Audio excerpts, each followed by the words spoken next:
శ్రీ గురుభ్యో నమః. ఓం శ్రీ గణాధిపతాయ నమః. సప్తగిరి ప్రేక్షకులకు ద్వాపరయుగనాథుడు ఆ శ్రీకృష్ణ భగవానుని శుభాశిస్సులు. మనం ఇంతకు పూర్వం ఆ ద్వాపరయుగనాథుడైనటువంటి ఆ కృష్ణుని యొక్క మహాభారతంలో వారి యొక్క ప్రాధాన్యత విశేషాలను, రాజనీతిజ్ఞ విషయాలను దూరదర్శన్ వారి సౌజన్యంతో వరుసగా 9 భాగాలు చెప్పుకున్నాం. అలాగే ఈరోజు భాగవతములో శ్రీకృష్ణ దివ్య లీలలు అనే ఘట్టంలో మొదటి భాగంలో ఉపోద్ఘాత విషయాలను చూస్తాం. వసుదేవసుతం దేవం కంస చానూరమర్దనం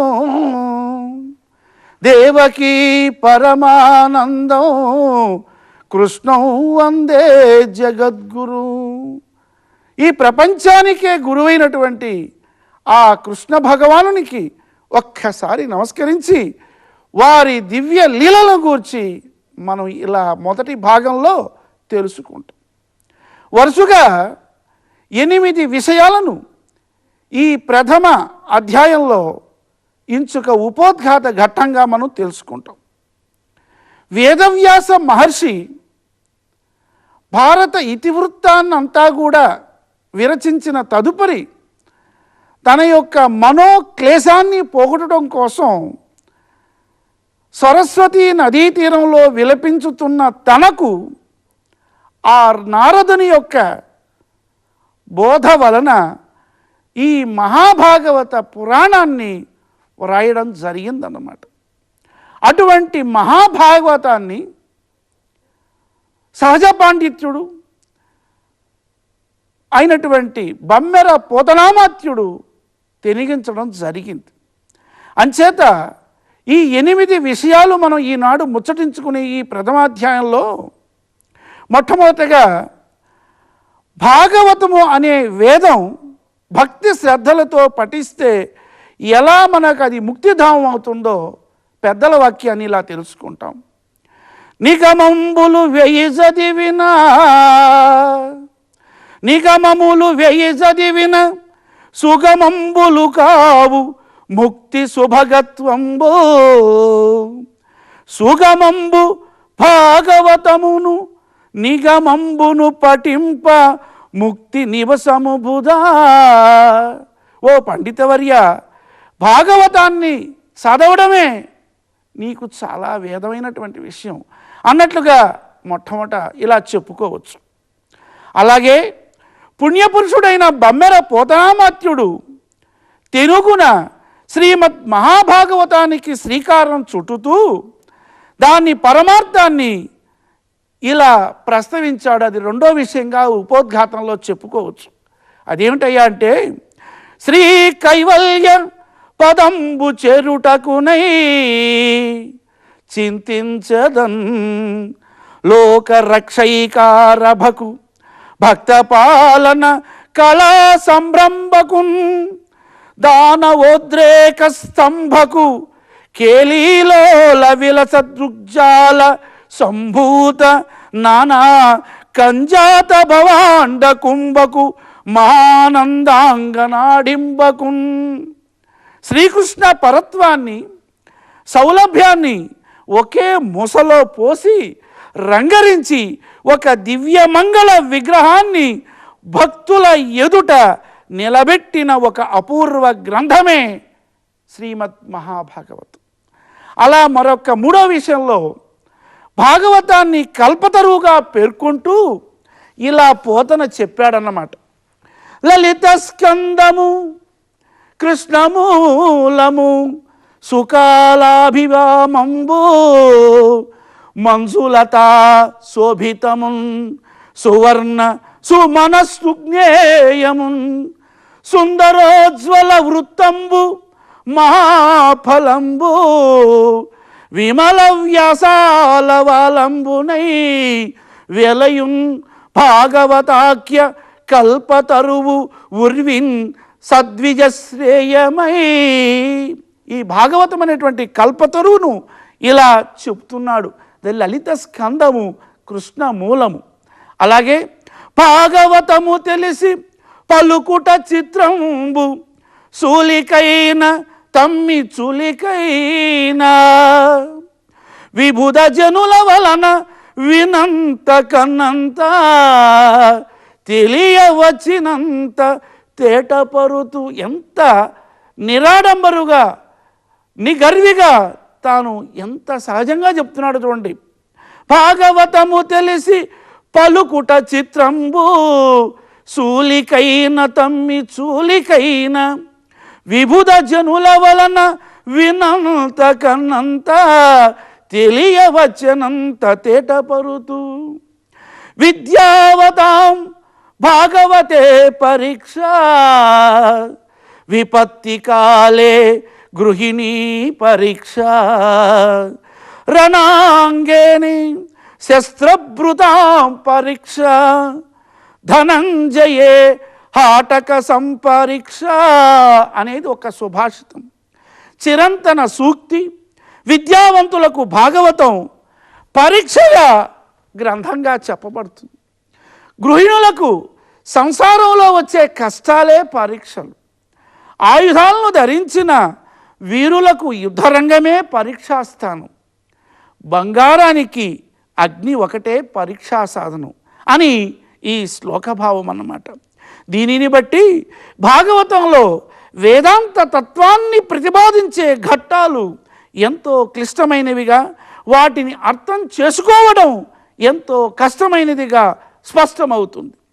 భాగవతంలో ఉండే శ్లోకాలను, ముఖ్యంగా వేదాంతపరమైన శ్లోకాలను చక్కగా పూర్వాపర విరోధం లేకుండా వ్యాఖ్యానించగలగడమే పాండిత్యానికి పరాకాష్ఠగా మన పూర్వులు భావించారు.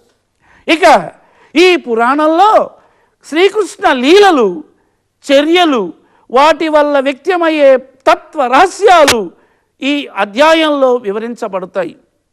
ఇక 4వ విషయంలో, ఈ ఉపోద్ఘాటంలో మనం చెప్పుకోబోయే విషయాల్లో ఈ సందర్భంలో ఒక ముఖ్యమైన విషయాన్ని మనం గమనించాలి.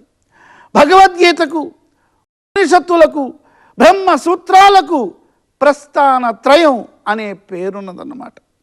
భిన్న మత ప్రవక్తలు అయిన శ్రీ శంకర, రామానుజ, మధ్వాచార్య ప్రభృతులు ఈ ప్రస్థాన త్రయంపై వ్యాఖ్యలు వివరించారు. ఈ ప్రస్థాన త్రయానికి ఉన్న గౌరవమే భాగవత పురాణానికి కూడా కలిగిందని చెప్పాలి. ద్వైత, అద్వైత, విశిష్టాద్వైత మత సిద్ధాంతాలను ఈ పురాణములో దర్శించిన ఆచార్యులు తమ అభిమతానికి అనుగుణంగా సిద్ధాంతాలను ఈ పురాణములో దర్శించిన ఆచార్యులు మన అభిమతానికి అనుగుణంగా వ్యాఖ్యానాలు చేశారు. ఇకపోతే ఆ శ్రీకృష్ణ లీలలు, ఆయన చర్యలు విశిష్టాద్వైత మత దృష్టితో చూచినప్పుడే ఆస్వాదయోగ్యమవుతాయి. విశిష్టాద్వైత సిద్ధాంతం ప్రకారం తత్వాలు 3: చిత్, అచిత్, ఈశ్వరుడు అని వాటికి పేర్లు. పరమాత్మ లేక ఈశ్వరుడు దివ్య మంగళ విగ్రహ విశిష్టుడు. చిత్, అచిత్తులు ఆయన కంటే భిన్నాలు. ఆయనకు అవి శరీరం వంటివి, అంటే వాటికి ఆయన ఆత్మ. అందువలన పరమాత్మునికి మిగతా విశ్వానికి మధ్య ఆత్మ, అందువలన పరమాత్మునికి మిగతా విశ్వానికి మధ్య ఆత్మకి, శరీరానికి ఉండే అవిభజమైన సంబంధం ఉన్నది. భక్తి ఒకటే మోక్ష ఉపాయం. మరొక అభిప్రాయం కూడా మనం ఇలా చెప్పుకోవచ్చు. శరణాగతి లేక భక్తి ప్రపత్తి, శరణాగతి లేక ప్రపత్తి కూడా మోక్ష సాధనమే. అయితే భక్తి ప్రపత్తులకు కావలసిన పరిస్థితి జీవునికి దేవునికి మధ్య పరస్పర భేదం అనే ఉండడమే. అంచేత భక్త్వా భాగవత జ్ఞేయం నవ్యుత్పత్త్యా నటీకయే అని అభిజ్ఞుల సూక్తి. భక్తి అనేది ఉంటే తప్ప భాగవత పరమార్థం బోధపడదనేది దీని భావం. ఈ విధంగా మనం ఈ మొదటి అధ్యాయంలో ఉపోద్ఘాట ఘట్టంగా ఈ భాగవతం యొక్క విశిష్టము తెలుసుకోగలిగాం ఈనాడు. ఇకపై 2వ అధ్యాయంలో మరిన్ని విషయాలు తెలుసుకుందాం.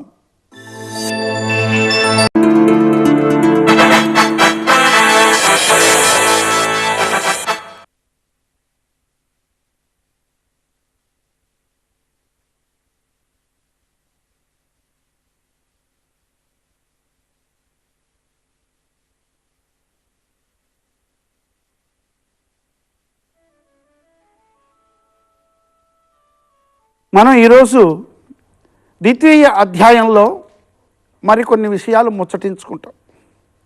ప్రపంచంలో ఏ మతంలోనూ కనిపించనిది ఒక్క భాగవతంలో మాత్రమే నిరూపింపబడినది అయిన ఒక గొప్ప రహస్యం ఉన్నది. శత్రుత్వము చేతనైన భగవంతుని చేరుకోవచ్చును అనేదే ఈ రహస్యం. భావ తీవ్రతయే ప్రధానంగా కానీ అది ఏ భావం అనేది ప్రధానం కాదని భాగవతం సిద్ధాంతరీకరించింది. అంతేకాకుండా స్నేహభావంచే చాలా కాలం తరువాత ముక్తి లభిస్తే వైరభావం చేత ఆ ముక్తి మరింత తొందరగా లభిస్తుందని భాగవతం చెప్తుంది.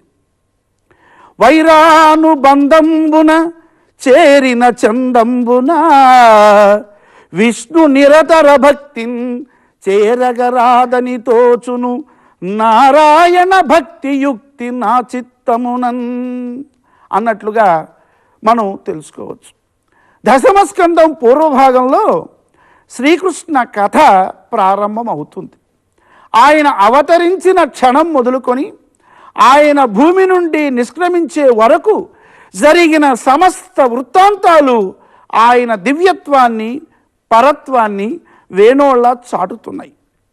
పుట్టుకతోనే ఆయన చతుర్బాహువుగా శంఖ చక్ర గదాది ఆయుధాలతో అవతరించాడని పృష్ణి సుతవుల తపశ్చర్యకు మెచ్చి వారికి పుత్రుడుగా అవతరించాడు. ఆ పృష్ణి సుతవులే దేవకి వసుదేవులు. వీరే అంతకు ముందు జన్మలో అదితి కశ్యపులు. అప్పుడు వారికి విష్ణువు వామనుడై కుమారునిగా ఉదయించాడు. శ్రీకృష్ణ అవతార సమయంలో యోగ మాయ అందరినీ ఆవరించడం, దానితో వారు నిద్రాపరవశులు కావడం, ఆ సమయంలో వసుదేవుడు శ్రీకృష్ణుని గోకులానికి చేర్చడం జరిగింది. ఆ సౌరికి తెరువు ఒసగే ప్రకాశోద్ధత తుంగభంగ కలిత ధరాసాకాశయగు యమున మును సీతేశునకు పయోధి త్రోవ ఇచ్చిన భంగిన్ అని ఇలా ఆంధ్ర మహాభాగవతంలో మనం చెప్పుకోవచ్చు. భగవత్ సపర్యకు సహాయానికి ప్రకృతిలోని శక్తులన్నీ సహకరిస్తాయనేది దీన్ని బట్టి స్పష్టమవుతుంది. పూతనా సంహారం, శకటాసుర భంజనం, తృణావర్త నిధనం, కాళీయ మర్దనం, ఇంద్రయాగ భంగం, గోవర్ధన పర్వతోద్ధరణం, కంసవధ మొదలైన ఉపాఖ్యానాలు శ్రీకృష్ణ పరత్వాన్ని అతి మానుష చిత్ర చరిత్రలని వేణోళ్ళ చాటుతున్నాయి. గర్గుడు బలరామకృష్ణులకు జాతక కర్మ నామకరణాది సంస్కారములు రహస్యంగా చేశాడు. ఈ సందర్భంలో పోతన గారు రచించిన ఈ క్రింది పద్యం శ్రీకృష్ణ తత్వాన్ని హృదయంగా వివరిస్తుంది. తొల్లి ఈ శిశువు ధవళ అరుణ పీతవర్ణుండై అనేటువంటి విషయంలో ఇప్పుడు నలనైన కతంబున శ్రీకృష్ణుండయ్యే వసుదేవునకు ఒక్కడే జన్మించిన కారణంబున వాసుదేవుడయ్యే. ఈ పాపానికి గుణరూప జన్మంబులు అనేకంబులు కలుగుటం చేసి నామంబులు అనేకంబులు కలుగు. ఈ శాపకుని వలన మీరు దుఃఖంబులు తరింపకుడు. ఈ అర్భకుని చేత దుర్జన శిక్షణము సజ్జన రక్షణము అగును. ఈ కుమారుడు నారాయణ సమానుండు అని దశమస్కందం వచనం 228లో చక్కగా వర్ణించాడు పోతన. పై గద్యంలో పేర్కొనిన దుర్జన శిక్షణం సజ్జన రక్షణం అనేవి భగవంతుని అవతార ప్రయోజనాలని మహాభారత అంతర్గతమైన భగవద్గీత వివరిస్తుంది. పవిత్రాణాయ సాధూనాం వినాశాయ చ దుష్కృతాం ధర్మ సంస్థాపనార్థాయ సంభవామి యుగే యుగే. ధర్మ సంస్థాపం కోసమే యుగ యుగాల్లో నేను జన్మిస్తానని చెప్పుకున్నాడు సంపూర్ణ అవతార పురుషుడు. ఇక శ్రీకృష్ణుని దుడుకు చేష్టలకు గోపికలు యశోదతో విన్నవించే ఘట్టం భక్తులకు అమృతాయమానం. పొరిగింటి వారి పాలు నెయ్యి వెన్న తాను స్వీకరించి తన స్నేహితులకు పంచిపెట్టి వినోదించే ఆ జగన్నాటక సూత్రధారి పట్టుబడినా కొట్టడానికి మాత్రం మనసు వస్తుందా? రాదు. అలా చేతులు రావు. ఎట్టైదొట నిలిచినా తిట్టడానికి మాటలు రావు. అటువంటి ముగ్ధమోహనమైన దివ్యమంగళ విగ్రహం ఆ శ్రీకృష్ణుడిది. అయినా అతని ఆగడాన్ని భరించలేక కొందరు గోపికలు యశోదతో ఇలా మొరపెట్టుకున్నారు. వారిల్లు సొచ్చి కడవల తోరంబగు నెయ్యి త్రావి తుదినా కడవల్ వీరింటను నీ సుతుడు ఇదే వారికి వీరికి దొడ్డవాడయ్య సతీ అని ఆంధ్ర మహాభారతంలో 10వ స్కందంలో 311వ పద్యంలో మనకు చెప్పబడింది అనమాట.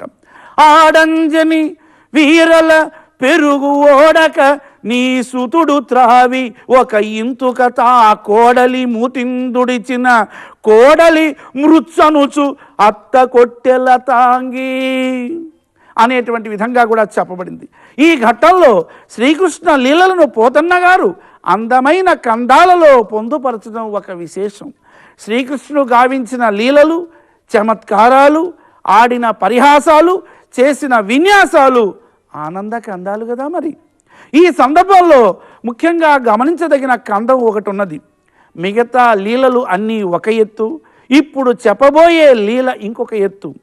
వేలుపులటే నాకంటెను వేలుపు మరి ఎవ్వడనుచు వికవికనవి నా వేలుపుల గోడపై ఓ ఏలావతి నీ తనూజుడు ఎంగిలి చేసన్ అని భాగవతంలో 10వ స్కందంలో 313వ పద్యంలో పోతన అద్భుతంగా వర్ణించిన ఘట్టం ఇది.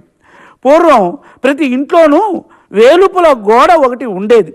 గోడకు పసుపు రాసి కుంకుమ పొట్టు పెట్టి దాన్నే ఒక దేవతగా పూజించే ఆచారం ఆనాడు అమల్లోనూ ఉండేది. ఈనాటికి అది కొన్ని గ్రామాల్లో ఉండడం అనుభవ గోచరం. శ్రీకృష్ణుడు ఒక గోపిక ఇంట ప్రవేశించి ఆ ఇంట్లో వేలుపుల గోడపై ఉమ్మివేశాడట. నన్ను మించిన దేవుడెవరు, ఈ పూజలెందుకు అని పక్కున నవ్వి శ్రీకృష్ణుడు చేసిన ఈ దురాగతానికి ఎంతో బాధపడి ఆ గోపిక యశోదకు విన్నవించింది. నిజంగా ఇది ఒక అనూహ్యమైన లీలయే కదా. శ్రీకృష్ణుడు చేసిన ఈ లీల అతని పరత్వానికి మణిదర్పణం పడుతుంది. చాలామంది అజ్ఞానంలో అమాయకత్వంతో చర్విత చరణంగా గ్రుడ్డిగా క్షుద్రదేవతలను ఆరాధించడం అందరికీ తెలిసిన విషయమే. సాక్షాత్తు పరమాత్ముడే శ్రీకృష్ణుడుగా అవతరించి వాళ్ళ అజ్ఞానాన్ని నిరసించి తన పరత్వాన్ని ప్రకటించే సందర్భం ఇది. మహాభక్తులకు మరపురాని ఈ భగవంతుని లీల లోకోత్తర వైభవ హేళ. ఇక యశోద ప్రాణాధికుడైన తన శ్రీకృష్ణునిపై ఈగ వాలనిస్తుందా? అన్యమెరుగడు తనయంత నాడుచుండు అన్యమెరుగడు తనయంత నాడుచుండు మంచివాడు ఇతడు ఎగ్గులు మనరమ్మా రామలాల త్రిలోక అభిరామలాల తల్లులార గుణవతీమ తల్లులార అని అద్భుతంగా భాగవతంలో 10వ స్కందంలో 332వ పద్యంలో చక్కగా వర్ణించాడు మన బమ్మెర పోతనామాత్యుడు. ఇలా యశోద వాళ్ళను పొగడ్తలతో విబ్బితబ్బిబ్బులు చేసి శ్రీకృష్ణునిపై వాళ్లకున్న కోపాన్ని శాంతింపజేసింది. కొడుకున్ కోపింపజాలకయుండే అనే వాక్యంలో ఆమెకు పుత్ర వాత్సల్యం స్పష్టమవుతుంది. ఆ శ్రీకృష్ణ పరత్వం ఏంటో మరొక అధ్యాయంలో మనం చూసుకుంటామా?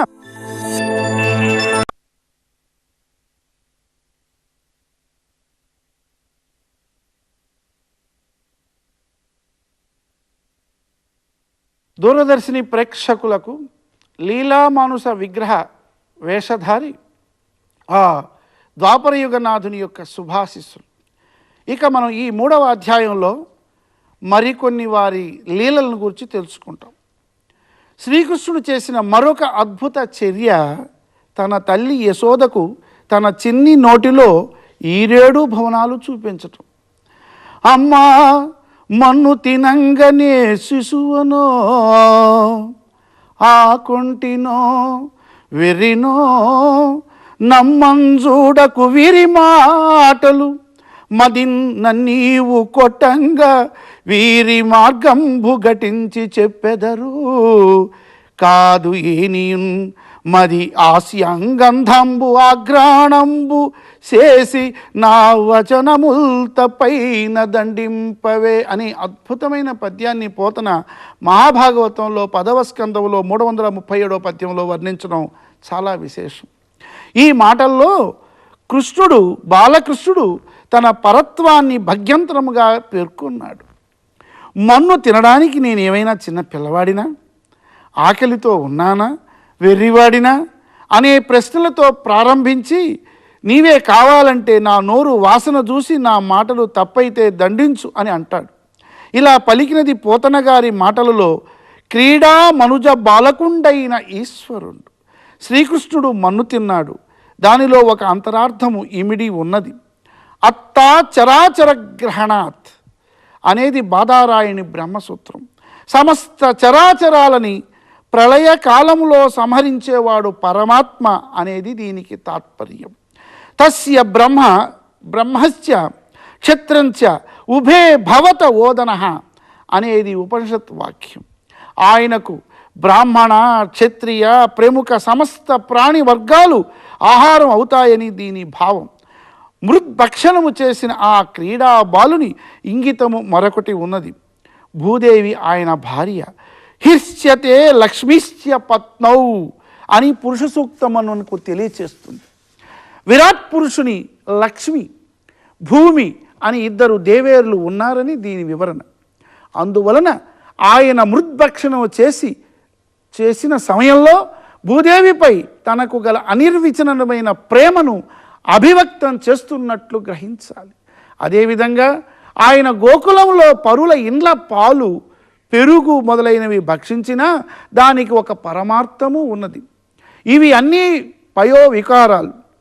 క్షీర సముద్రం లక్ష్మికి పుట్టినిల్లు. అందువలననే పాలు, వెన్న, పెరుగు అంటే స్వామికి ఇష్టం.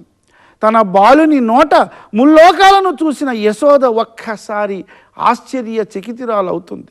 ఆ పట్టును వర్ణించిన పోతన లేఖిని నుండి వెలువడిన అమృత రసవాహిని అయిన ఈ పద్యం ఎలాంటిదో చూద్దాం.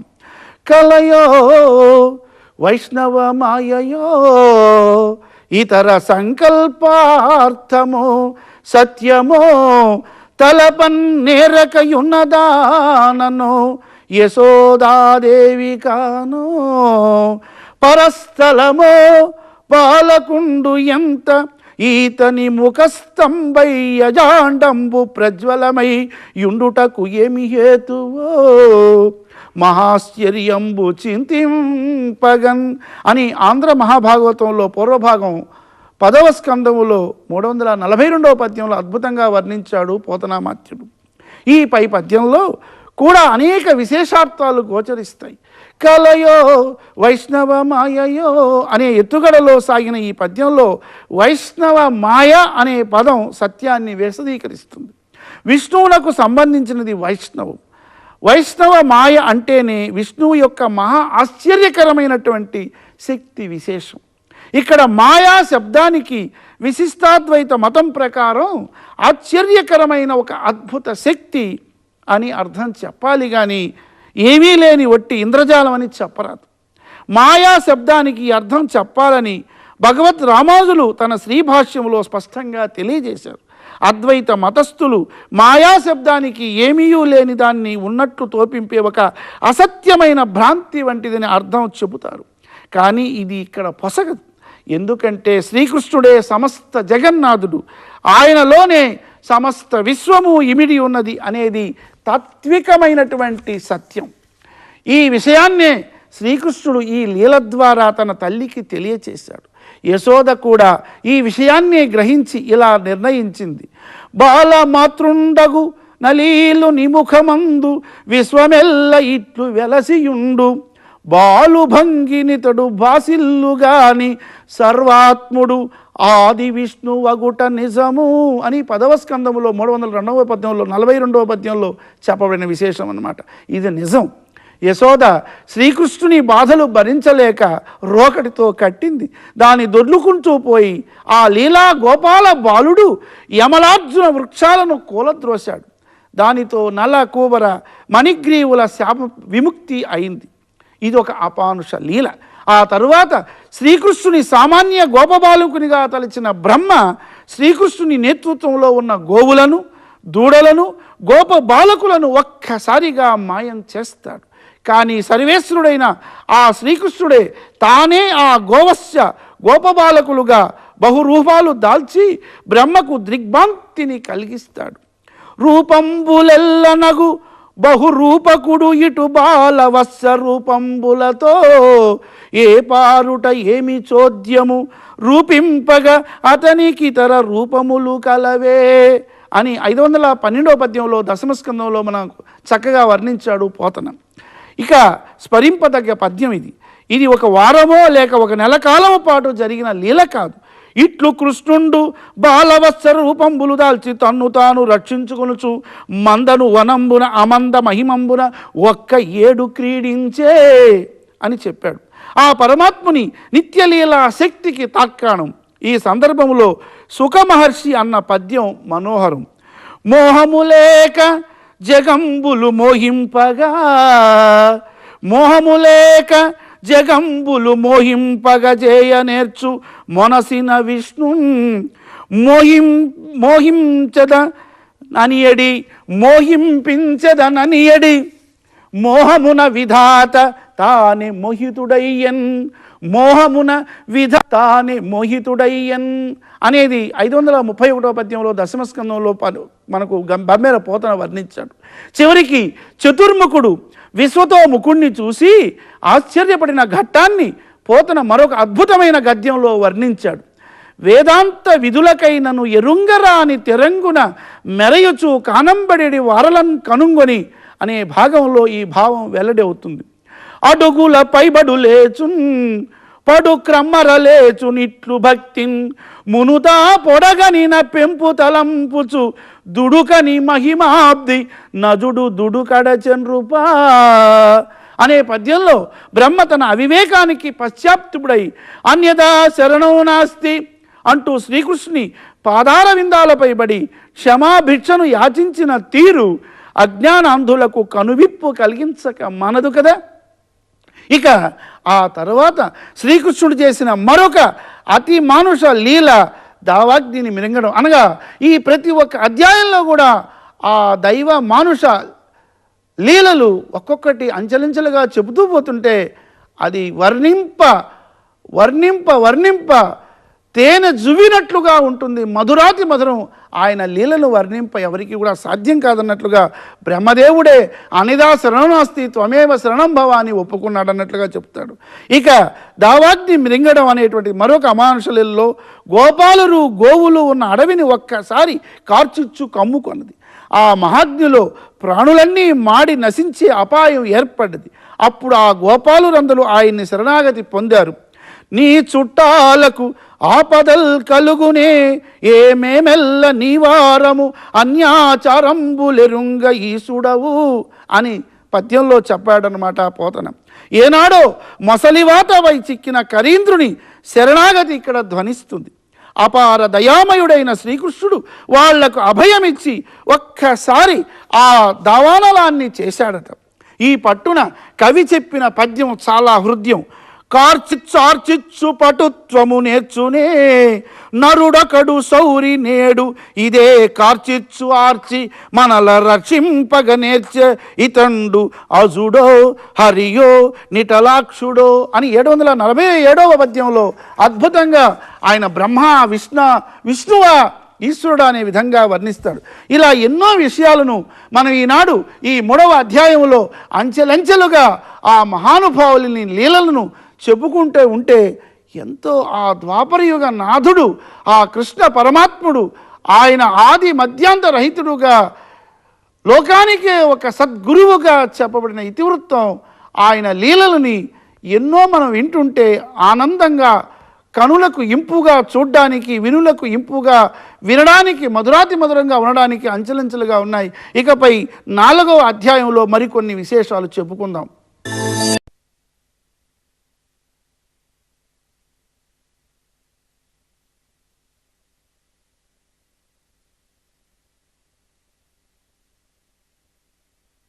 ఇక మనం ఈరోజు ముఖ్యమైనటువంటి ఘట్టాలుగా ఆ భగవానుని, ఆ శ్రీకృష్ణ భగవానుని లీలల్లో చెప్పుకోదగ్గ గోపిక వస్త్రాపహరణ ఘట్టం, రాసలీలల గురించి కొద్దిగా ముచ్చటించుకుంటాం.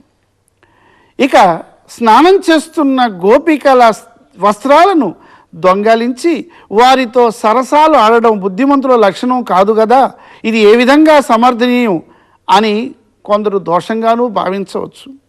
కానీ కొంటివి మా హృదయంబులు, కొంటివి మానంబులు, లజ్జగొంటివి వలువల్ గొంటివి, ఇక ఎట్లు చేసేదో కొంటెవు గద నిన్ను ఎరిగి కొంటిమి కృష్ణ అని అద్భుతంగా, కొంటివి మా హృదయంబులు, మా హృదయాలే దోచుకున్నావయ్యా మహానుభావ, కొంటివి మానంబులు, లజ్జను కొంటివి, ఇక వలువలు కొంటివి, మా వస్త్రాలు తీసుకున్నావు, ఇక ఎట్లు చేసేదవో కొంటెవు గదా నిన్ను ఎరుగు కొంటివి కృష్ణ, మమ్మల్ని అన్నీ తీసుకున్నావు, ఇక తెలుసుకున్నావయ్యా నీ లీలల్ని అనే పద్యంలో శ్రీకృష్ణుడు గోపికల జీవితాలపై ఎంతటి ప్రభావాన్ని చూపాడో తెలుస్తుంది.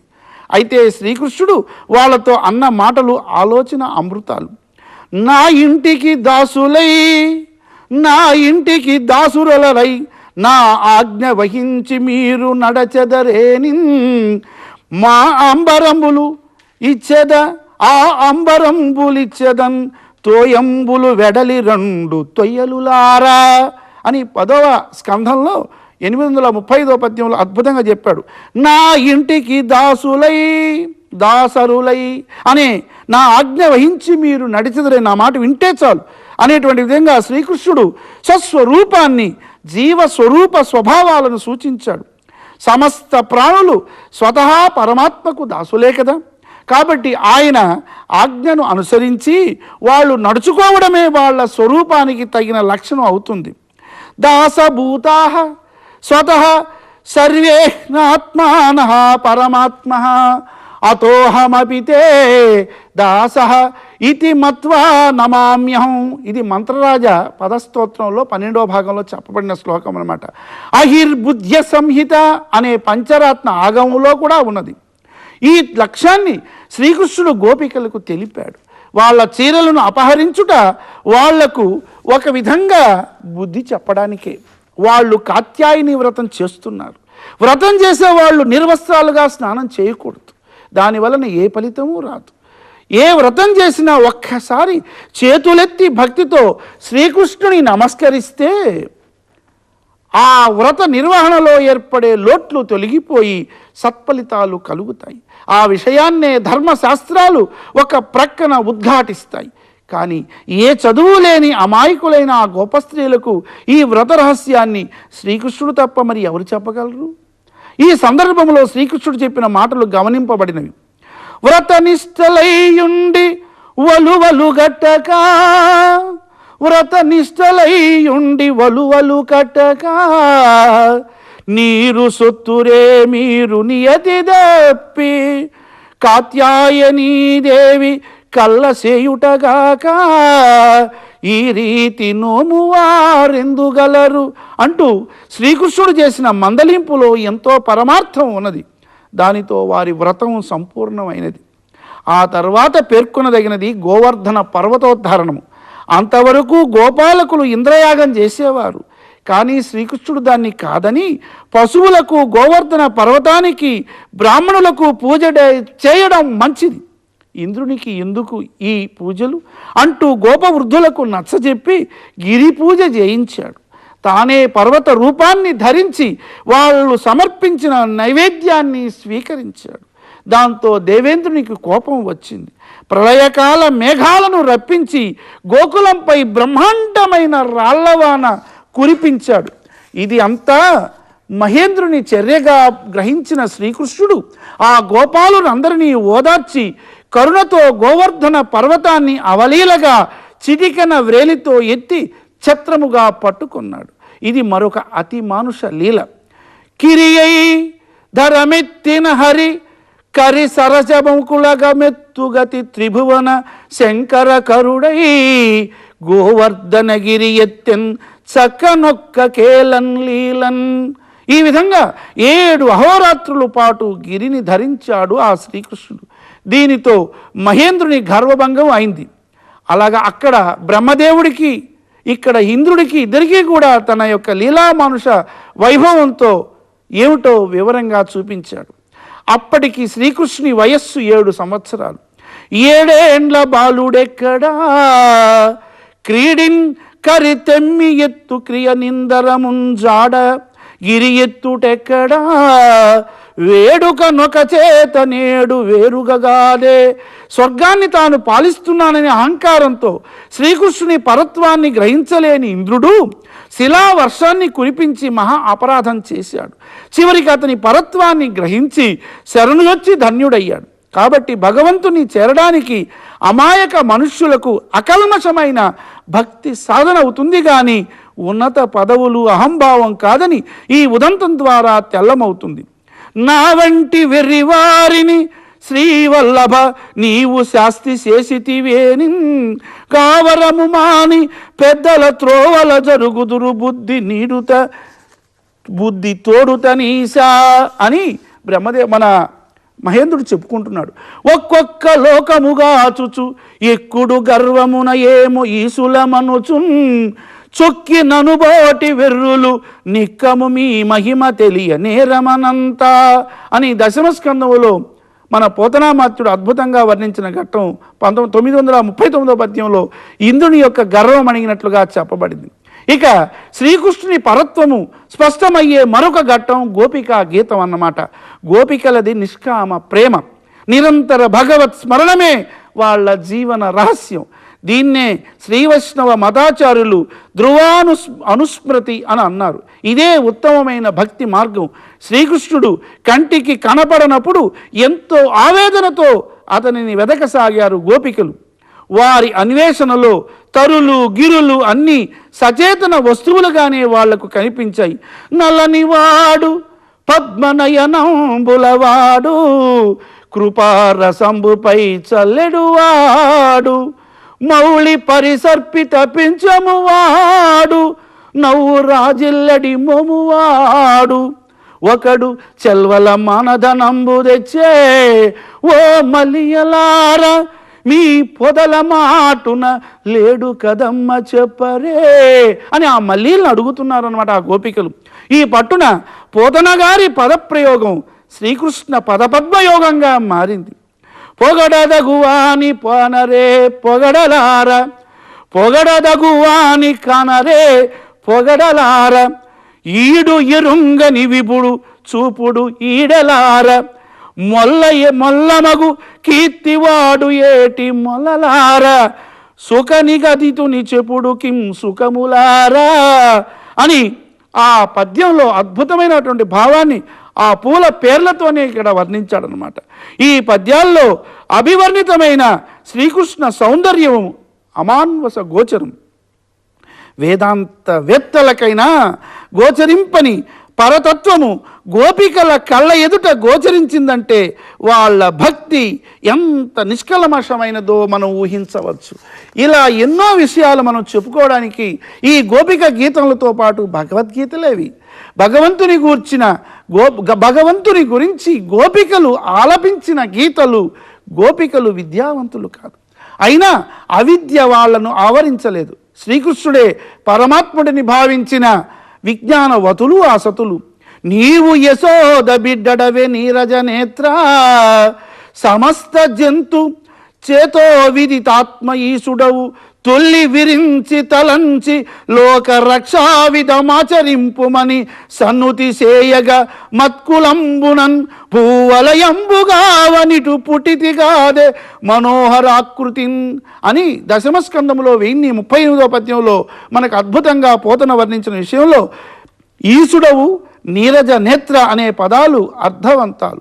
సమస్త లోక నాయకుడు శ్రీకృష్ణుడే అనే అర్థం ఈసుడవు అనే పదం ద్వారా మనకు తెలుస్తుంది. ఇక నీరజ నేత్ర అనే ప్రయోగంలో తస్య యథా కప్యాసం పుండరీకం ఏవం అక్షిని అనే చాంద్యోగోపనిషత్తులో వాక్యాన్ని గుర్తుకు తెస్తుంది. నీరజ నేత్రం శ్రీ మహావిష్ణువు యొక్క అనన్య సాధారణమైన విశిష్ట లక్షణం. తమ విరహ వేదనలో సమస్త లోకాన్ని మరిచి ఆ దివ్యమంగళ విగ్రహుని సంకీర్తనమే చేసిన ఆ గోపికల భక్తి ఉత్తమోత్తమ స్థాయికి చెందినది. ఈ ఘట్టంలోని ఒక పద్యం అత్యంత మనోహరంగా ఈ 4వ అధ్యాయంలో మనం చెప్పుకుంటున్నాం. ఒక్క లతాంగి మాధవుని ఉజ్వల రూపు చుట్కి తీగలన్ చికగబట్టి మృద్భుతము చేసి వెలింజనకుండ నేత్రముల్ గ్రక్కున మూసి మేన పులకంబులు గ్రమ్మగ కౌగలించుచున్ చొక్కెములైన లోచవుల చొక్కుచునుండెను యోగి కైవడిన్ అని ఈ పద్యంలో గోపిక అవస్థను యోగాభ్యాసముతో పోల్చాడు మహాకవి. శ్రీకృష్ణుని రూపాన్ని తన చూపులు అనే తీగలతో గట్టిగా బంధించి అతన్ని తన మనస్సులో దాచిపెట్టింది ఓ గోపిక. అతడు మళ్ళీ బయటికి పోతాడేమోనని భయంతో తన కళ్ళు 2 గట్టిగా మూసుకుంది. శరీరమంతా పులకలు క్రమ్మింది. అతన్ని లోపలే ఆనంగలం చేసుకున్న అనుభూతి పొందింది. ఇదే యోగ రహస్యం. ఇలా మన ఈ ఘట్టంలో గోపిక వస్త్రాపహరణ ఘట్టం, రాసలీల ఆ గోవర్ధనోద్ధారణ ఘట్టాన్ని అద్భుతంగా ఆయన లీలామానుష స్వరూపాన్ని తెలుసుకున్నాం. ఇకపై మరొక అధ్యాయంలో మరికొన్ని విషయాలు తెలుసుకుంటాం.